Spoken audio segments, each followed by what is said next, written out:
महाराष्ट्राच्या राजकारणातला सर्वात मोठा गेम झालाय। दिल्लीत बसून जे ऑपरेशन टायगर आखलं होतं ना, ते एका रात्रीत फेल गेले।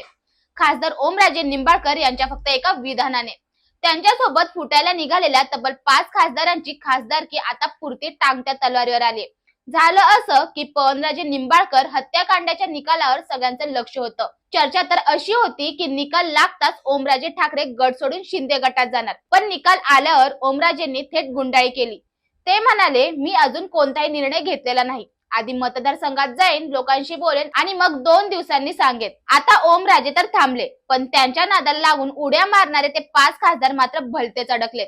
आता तुम्ही म्हणाल ओमराजे तर थांबले, तर बाकीच्यांची खासदारकी कशी काय धोक्यात आली? तर त्यांचं असं आहे, कायद्यानुसार जर पक्षातून फुटायचं असेल तर एकूण खासदारांपैकी 2/3 खासदार एकत्र फुटायला हवेत।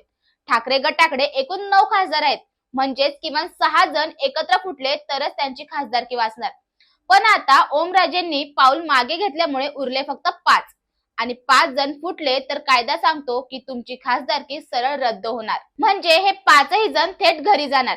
थोडक्यात काय तर ओमराजेंनी स्वतःची बाजू एकदम सेफ ठेवलीये, पण त्यांच्यावर विश्वास ठेवणारे बाकीचे खासदार मात्र मध्यधारेत अडकलेत। आता पुढच्या 2 दिवसात ओमराजे काय निर्णय घेतात यावरच या 5 खासदारांचं राजकीय भविष्य ठरणार आहे। तुम्हाला काय वाटतं?